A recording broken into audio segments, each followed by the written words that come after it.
Hey, what's up, everybody? Welcome to episode 13, season 1. Today, we're going to be diving into why I struggled through school. It's kind of weird because last night I had already filmed this, but the camera that I'm looking at right now didn't record, or it recorded, but for some reason it didn't transfer to the chip. So anyways, I'm just running through it again.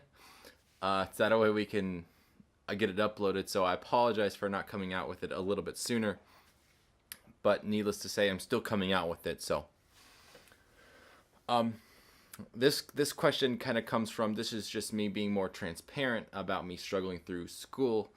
For those of you guys who don't know, I graduated from high school with a 2.8 GPA, went to college, graduated from college, university with a 2.59, 2.6 GPA, and then went on to my master's degree or postgraduate, and failed out of that and decided that I would go to community college for a business degree or a couple business degrees. And right now I'm finished with those. I just got to apply to graduate, and I have, I think, almost like a 3.5. I think it's like a 3.4 GPA there. So anyways, I just want to talk about why I struggled through probably a majority. I would say since I can remember, I was struggling through school. And even at community college, I was still struggling. But there was some changes that had happened when I went to community college that I said I was going to do differently.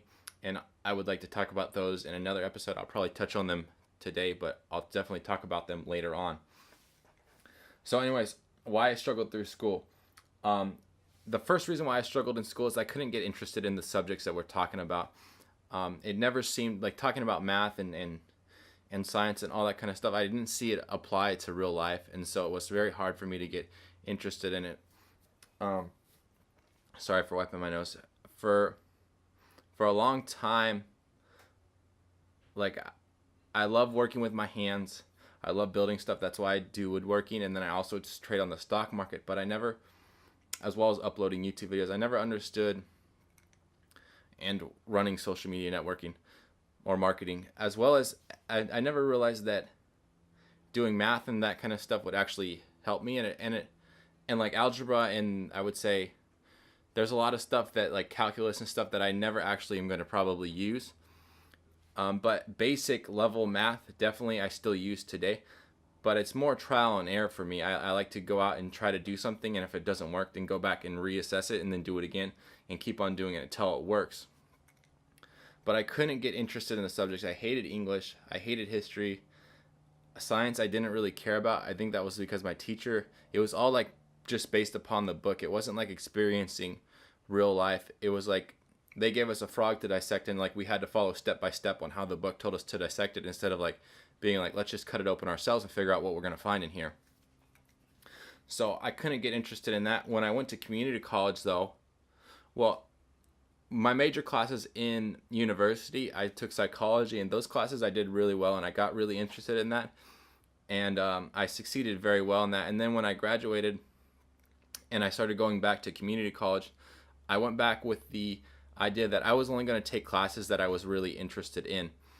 And so specifically, that's why I went into marketing, entrepreneurship, and I also took some other like CAD drawing classes, just because I was kind of interested in it, and I wanted to go engineering because I really felt like that's where I was supposed to go, or that's where I was interested in. That's what some of the books that I read said, that yeah, I probably should go into engineering.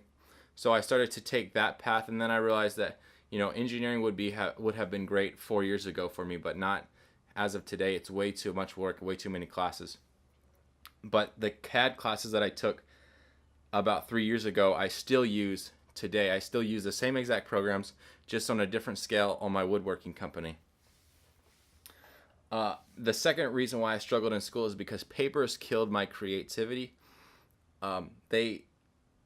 Literally, I probably am one of the best writers when it comes to writing papers. I could sit down and write about 4 or 5 pages of papers, and with no problem knock it out in probably 6-7 hours.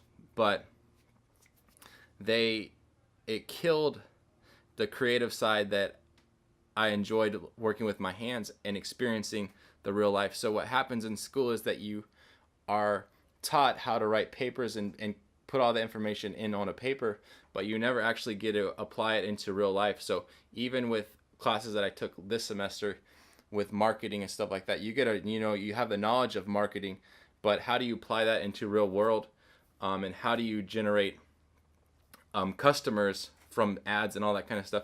Well, you never actually get to see that happen. All you get to do is talk about how other businesses did it. And so if you can't do that, if you can't take that and turn it into real life, then you're never going to be successful.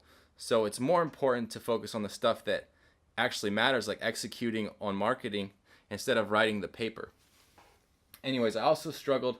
Another reason why I struggled through school is because I have dyslexia, and I was diagnosed at probably, I think it was my sophomore year in college. So up until then, I never really got any help. But basically, I knew that I wasn't good at writing. I knew that I wasn't really good at reading. I just never really knew why. And I knew that I always waited till the last moment to turn things in, especially stuff that I just really absolutely hated doing. I was always good with working with my hands. I'm very good at spatial. I can hold something in 3D and spin it around and put it back together, all that kind of stuff. But up until my sophomore year, I had no clue. So after my sophomore year, I started getting help, such as like extended time on test and extended homework assignments and all that kind of stuff. However, I never really used much of it. I never really went to the writing center. I just really learned how to, I started to use my personal skills to get close with the teacher and become friends with the teacher to help me generate better grades so that they would grade my papers quite a bit easier, because the grammatical errors, the misspelling of words and all that kind of stuff was just, it was, every single page had like 10, 15 red marks on it. So, which is very discouraging. However, about around my senior year, I started to look more into dyslexia, and I started to figure out that there's a lot of strengths that come with being dyslexic. And that's why when I went back to community college, I decided to do different classes. And that I'll save for a different episode. But anyways, so that's my top 3 reasons why I struggled through school. If you guys like this video, go and hit the like button. If you guys would like to see more videos about dyslexia, feel free to let me know. And if you have any questions for future episodes, comment down below. And don't forget to subscribe up there. Check out my video on, I don't know. So subscribe, check out this video up here, and then you can check out another cool video down there. And until next time, thanks for watching. I really appreciate it.